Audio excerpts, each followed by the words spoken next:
بسم اللہ الرحمن الرحیم۔ حلیمہ سعدیہ رضی اللہ تعالیٰ عنہ کی گود میں نبی پاک صلی اللہ علیہ وسلم کی پرورش۔ اس زمانے میں عرب کا دستور یہ تھا کہ جب ان کے ہاں کوئی بچہ ہوتا تو وہ دیہات سے آنے والے دائیوں کے حوالے کر دیتے تھے تاکہ دیہات میں بچے کی نشو و نما بہتر ہو اور وہ خالص عربی زبان سیکھ سکے۔ دائیوں کا قافلہ مکہ میں داخل ہوا۔ انہوں نے ان گھروں کی تلاش شروع کی جن میں بچے پیدا ہوئے تھے۔ اس طرح بہت سی دائیاں جناب عبد المطلب کے گھر بھی آئیں۔ نبی کریم صلی اللہ علیہ وسلم کو دیکھا، لیکن جب انہیں معلوم ہوا کہ یہ بچہ تو یتیم پیدا ہوا ہے تو اس خیال سے چھوڑ کے آگے بڑھ گئیں کہ یتیم بچے کے گھرانے سے انہیں کیا ملے گا۔ اس طرح دائیاں آتی رہیں جاتی رہیں، کسی نے آپ کو دودھ پلانا منظور نہ کیا، اور کرتی بھی کیسے؟ یہ سعادت تو حضرت حلیمہ رضی اللہ تعالیٰ عنہ کے حصے میں آنا تھی۔ جب حلیمہ رضی اللہ تعالیٰ عنہ مکہ پہنچی تو انہیں معلوم ہوا سب عورتوں کو کوئی نہ کوئی بچہ مل گیا ہے، اور اب صرف وہ بغیر بچے کے رہ گئی ہیں، اور اب کوئی بچہ باقی نہیں بچا۔ ہاں، ایک یتیم بچہ ضرور باقی ہے جسے دوسری عورتیں چھوڑ گئی ہیں۔ حلیمہ سعدیہ رضی اللہ تعالیٰ عنہ نے اپنے شوہر عبداللہ بن حارث سے کہا، خدا کی قسم مجھے یہ بات بہت ناگوار گزر رہی ہے کہ میں بچے کے بغیر جاؤں، دوسری سب عورتیں بچے لے کر جائیں، یہ مجھے تانے دیں گے، اس لیے کیوں نہ ہم اسی یتیم بچے کو لے لیں۔ عبداللہ بن حارث بولے، کوئی حرج نہیں، ہو سکتا ہے اللہ اسی بچے کے ذریعے ہمیں خیر و برکت عطا فرما دیں۔ چنانچہ حضرت حلیمہ سعدیہ رضی اللہ تعالیٰ عنہ عبد المطلب کے گھر گئیں۔ جناب عبد المطلب اور حضرت آمنہ نے انہیں خوش آمدید کہا۔ پھر آمنہ انہیں بچے کے پاس لے آئیں۔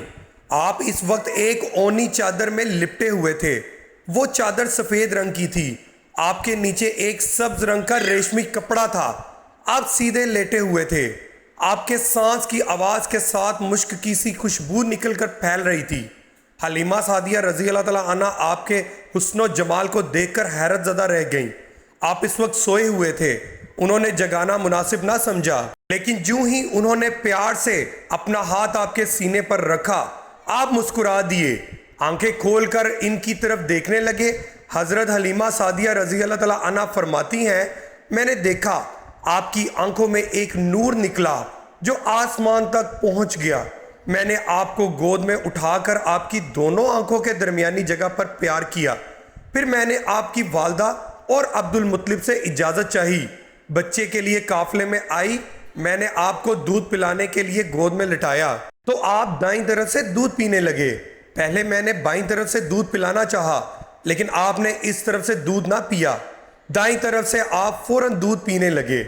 بعد میں بھی آپ کی یہی عادت رہی، آپ صرف دائیں طرف سے دودھ پیتے رہے، بائیں طرف سے میرا بچہ دودھ پیتا رہا۔ پھر قافلہ روانہ ہوا۔ حلیمہ سعدیہ رضی اللہ تعالیٰ عنہ فرماتی ہیں، میں اپنے خچر پر سوار ہوئی، آپ کو ساتھ لے لیا۔ اب جو ہمارا خچر چلا تو اس قدر تیز چلا کہ اس نے پورے قافلے کی سواریوں کو پیچھے چھوڑ دیا۔ پہلے وہ مریل ہونے کی بنا پر سب سے پیچھے رہتا تھا۔ میری خواتین ساتھی حیرانگی سے مخاطب ہوئی، اے حلیمہ، یہ آج کیا ہو رہا ہے؟ تمہارا خچر اس قدر تیز کیسے چل رہا ہے؟ کیا یہ وہی خچر ہے جس پر تم آئی تھی اور جس کے لیے ایک ایک قدم اٹھانا مشکل تھا؟ جواب میں میں نے ان سے کہا، بے شک یہ وہی خچر ہے، اللہ کی قسم اس کا معاملہ عجیب ہے۔ پھر یہ لوگ بنو اسد کی بستی پہنچ گئے۔ ان دنوں یہ علاقہ خشک اور قحط زدہ تھا۔ حلیمہ سعدیہ رضی اللہ تعالیٰ عنہ فرماتی ہیں، اس شام جب ہماری بکریاں چر کر واپس آئیں تو ان کے تھن دودھ سے بھرے تھے، جبکہ اس سے پہلے ایسا نہیں تھا۔ ان میں سے دودھ بہت کم اور بہت مشکل سے نکلتا تھا۔ ہم نے اس دن اپنی بکریوں کا دودھ دوہا تو ہمارے سارے برتن بھر گئے، اور ہم نے جان لیا کہ یہ ساری برکت اس بچے کی وجہ سے ہے۔ آس پاس کی عورتوں میں بھی یہ بات پھیل گئی، ان کی بکریوں بددستور بہت کم دودھ دے رہی تھی۔ غرض ہمارے گھر میں ہر طرف ہر چیز میں برکت نظر آنے لگی۔ دوسرے لوگ تعجب میں رہے۔ اس طرح 2 ماہ گزر گئے۔ 2 ماہ ہی میں آپ چلنے پھرنے لگے۔ آپ 8 ماہ کے ہوئے تو باتیں کرنے لگے اور آپ کی باتیں سمجھ میں آتی تھیں۔ 9 ماہ کی عمر میں تو آپ بہت صاف گفتگو کرنے لگے۔ اس دوران آپ کی بہت سی برکات دیکھنے میں آئیں۔ حلیمہ سعدیہ رضی اللہ تعالیٰ عنہا فرماتی ہیں جب میں آپ کو اپنے گھر لے آئیں تو بنیوں سعد کا کوئی گھرانہ ایسا نہ تھا جس سے مشک کی خوشبو نہ آتی ہو۔ اس طرح سب لوگ آپ سے محبت کرنے لگے۔ جب ہم نے آپ کا دودھ چھڑایا تو آپ کی زبان مبارک سے یہ الفاظ نکلے، یعنی اللہ تعالیٰ بہت بڑا ہے، اللہ تعالیٰ کے لیے بے حد تعریف ہے اور اس کے لیے صبح و شام پاکی ہے۔ پھر جب آپ صلی اللہ علیہ وسلم 2 سال کے ہو گئے تو ہم آپ کو لے کر آپ کی والدہ کے پاس آئے۔ اس عمر کو پہنچنے کے بعد بچوں کو ماں باپ کے حوالے کر دیا جاتا تھا۔ ادھر ہم آپ کی برکات دیکھ چکے تھے اور ہماری آرزو تھی کہ ابھی آپ کچھ اور مدت ہمارے پاس رہیں۔ چنانچہ ہم نے اس بارے میں آپ کی والدہ سے بات کی، ان سے یوں کہا آپ ہمیں اجازت دیجئے کہ ہم بچے کو 1 سال اور اپنے پاس رکھیں۔ میں ڈرتی ہوں کہیں اس پر مکہ کی بیماریوں اور آب و ہوا کا اثر نہ ہو جائے۔ جب ہم نے ان سے بار بار کہا تو حضرت آمنہ مان گئیں اور ہم آپ کو پھر اپنے گھر لے آئے۔ جب آپ کچھ بڑے ہو گئے تو باہر نکل کر بچوں کو دیکھتے تھے، وہ آپ کو کھیلتے نظر آتے، آپ ان کے نزدیک نہ جاتے۔ ایک روز آپ نے مجھ سے پوچھا امی جان کیا بات ہے، دن میں میرے بھائی بہن نظر نہیں آتے؟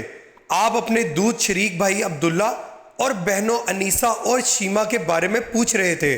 حلیمہ رضی اللہ عنہا فرماتی ہیں میں نے آپ کو بتایا وہ صبح سویرے بکریاں چرانے جاتے ہیں، شام کے بعد گھر آتے ہیں۔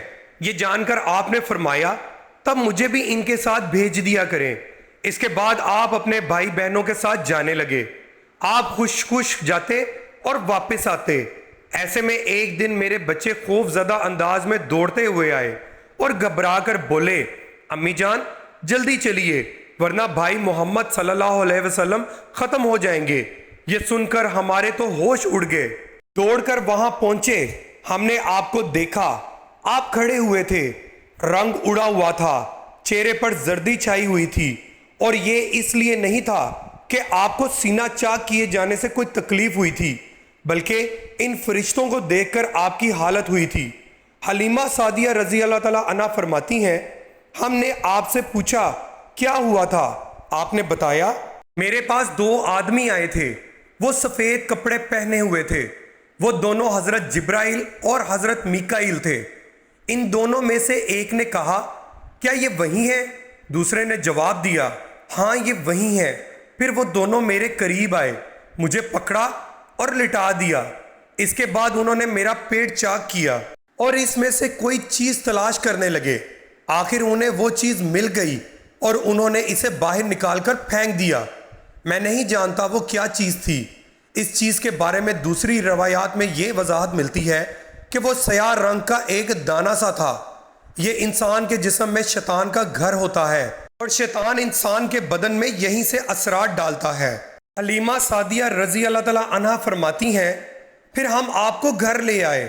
اس وقت وہ میرے شوہر عبداللہ بن حارث نے مجھ سے کہا حلیمہ مجھے ڈر ہے کہیں اس بچے کو کوئی نقصان نہ پہنچ جائے، اس لیے اسے اس کے گھر والوں کے پاس پہنچا دو۔ میں نے کہا ٹھیک ہے۔ پھر ہم آپ کو لے کر مکہ کی طرف روانہ ہوئے۔ جب میں مکہ کے بلائی علاقے میں پہنچی تو آپ اچانک غائب ہو گئے۔ میں حواس باختہ ہو گئی۔